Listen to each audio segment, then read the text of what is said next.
Hi everyone, welcome to Dave's Bonsai, and welcome to Bonsai Acres.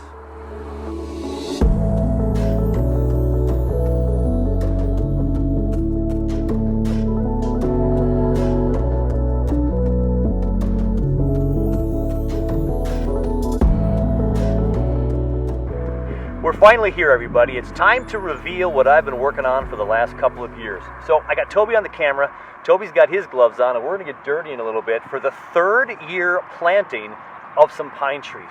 So the great experiment in making trees that are hardy in Minnesota, bonsai, continues. So we've got some Fraser, we got some balsam, we got some reds and whites and canons, and we also have some Korean firs. It's been fun. So a very, very good friend of the family, Mr. Neil Kruger, has a tree farm in Minnesota that my son Toby's been working at for years, and he's got this extra little plot of land, and we're experimenting with trees. So they're in the ground, they're growing. We even wired this one right over here. So we got this one wired in the ground, getting some movement, and we're just experimenting. So come along with me, and I'm going to take you on the journey that I've been on for the last couple of years.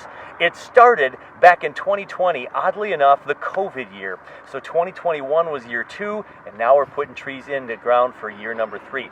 I planted some of those earlier trees a couple weeks ago on one of my episodes at the house in some nursery pots. Well, here's the rest of the experiment. We got 60 trees to get in the ground, so let's get going on that. And while we do that, I'll show you a couple of clips from earlier as this just got started now a full 2 years ago.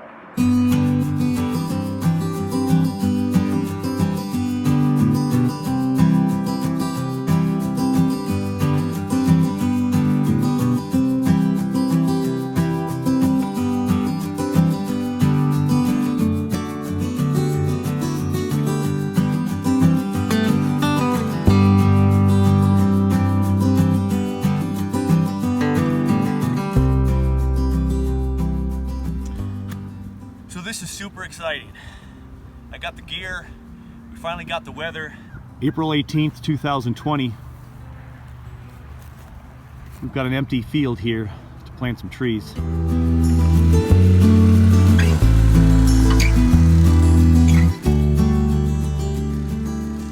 Finished most of the plot that I'm going to be at. Kind of about a 30 by 30 plot, maybe a little bit bigger than that. Never worked a tiller before. I learned a few things. In the beginning stage, I was putting too much of my body weight into it. You just gotta let the machine do the work. Tilt it back so the hook goes into the ground. And then if you push it forward a little bit, lift it up forward, those wheels just kick in and kind of move it forward again. So yeah, this was a great learning process. I've never tilled before.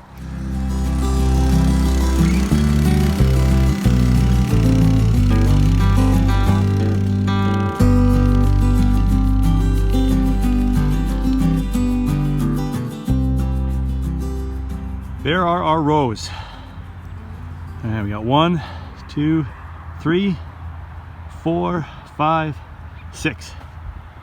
One major till so I can see my rows. We have 6 rows to plant 10 trees. Wait, that's 60. Woo, I got an extra row.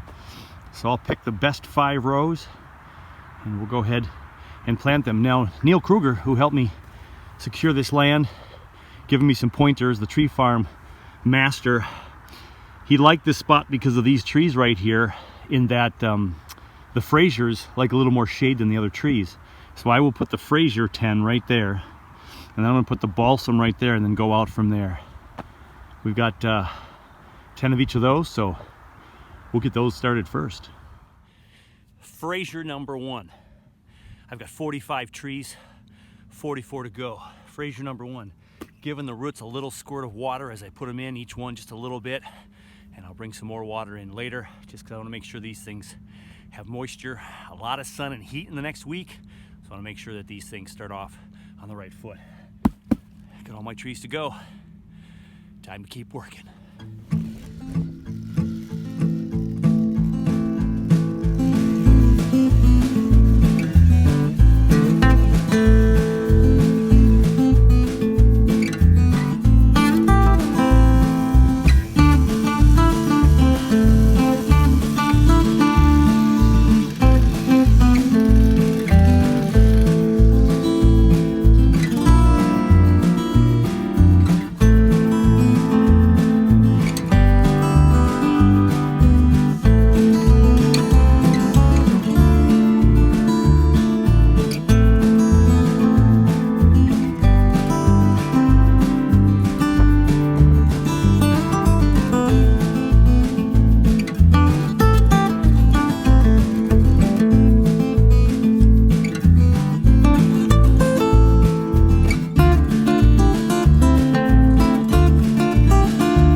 We got 45 trees planted. We got the Fraziers, we got the Balsam, we got the Canaan, we got the Korean, we have white and red pine. All right, got a little bit of water in each tree. I'll probably come back and water 2 or 3 days from now, because we're gonna have lots of sun for this big stretch here before any rain comes. I wanna make sure these things start with enough moisture.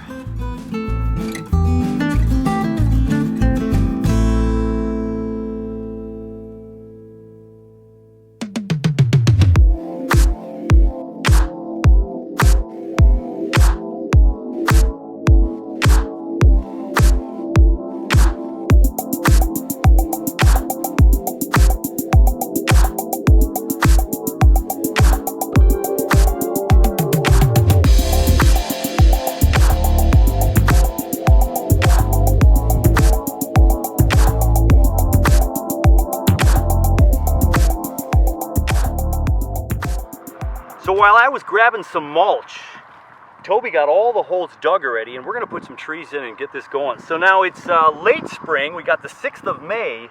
We got these in the ground the first year, like the 2nd weekend of April. So this is pretty late, but the ground is still pretty moist. It's been a cool spring, and we're expecting a good amount of rain on Sunday, a day and a half from right now, Mother's Day, unfortunately, but it'll be really good for the trees.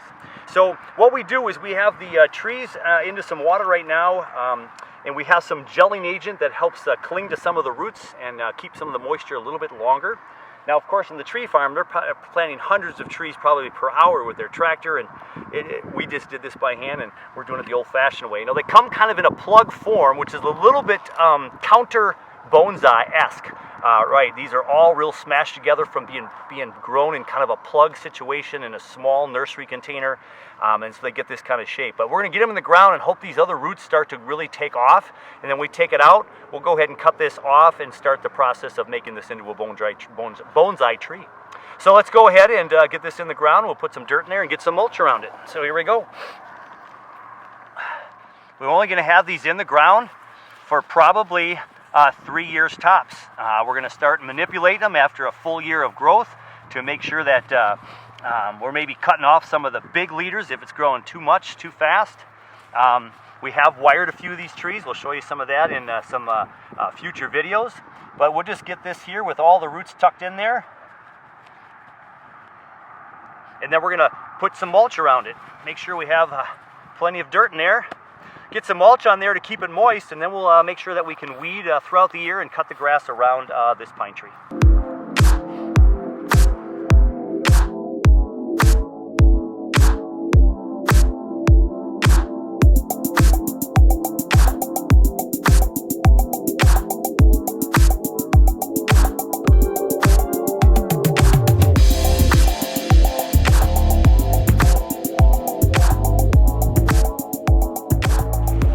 So the last part of our journey today is to just give whatever leftover water we have. We just put a little bit on each tree.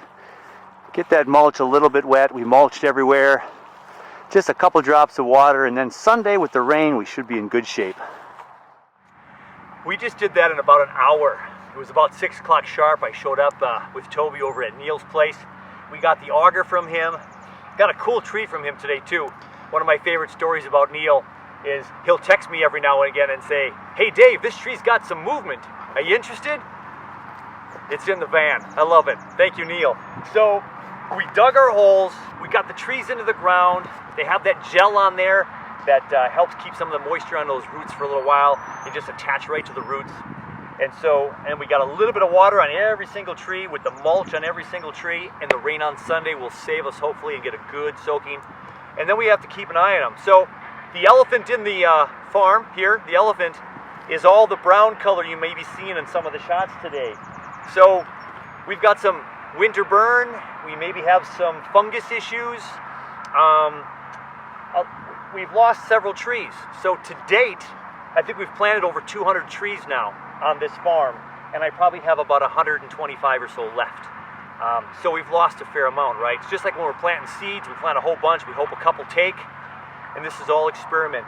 Many of these varieties, as they cut them as Christmas trees, they'll trim them back certain times of the year in the young stages, and it'll grow new branches and fill in those holes. So we know that most of these varieties will back bud. Just don't know how often and if it's in the areas that you like them.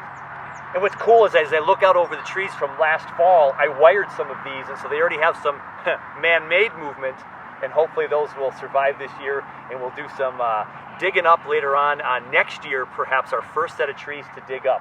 I was considering digging a few this year, but I think I'm just going to hold off until the spring of 2023, and then we'll start digging them out of the ground slowly but surely, and seeing what we can do with them, and see who might want to try on some more natively grown trees anyway, trees that are hardy to Minnesota, whether they're native or not so much the point, but we know they're hardy here. So this is fantastic. So as the sun sets, my thanks to Toby for coming out and helping today with the mussel. We did this in an hour, fantastic. More videos to come on what is Bonsai Acres, a thing that I started after just falling in love with this craft, this hobby. It's become a lifestyle, and I hope to keep learning about these trees and sharing my knowledge, and maybe one of these days one of you out there will have one of these trees in your collection. Who knows? All right, hey, that's going to do it for another show. So, as always, take care of you, take care of all your bonsai, and we're going to catch you very soon, maybe in the Bonsai Acre Forest.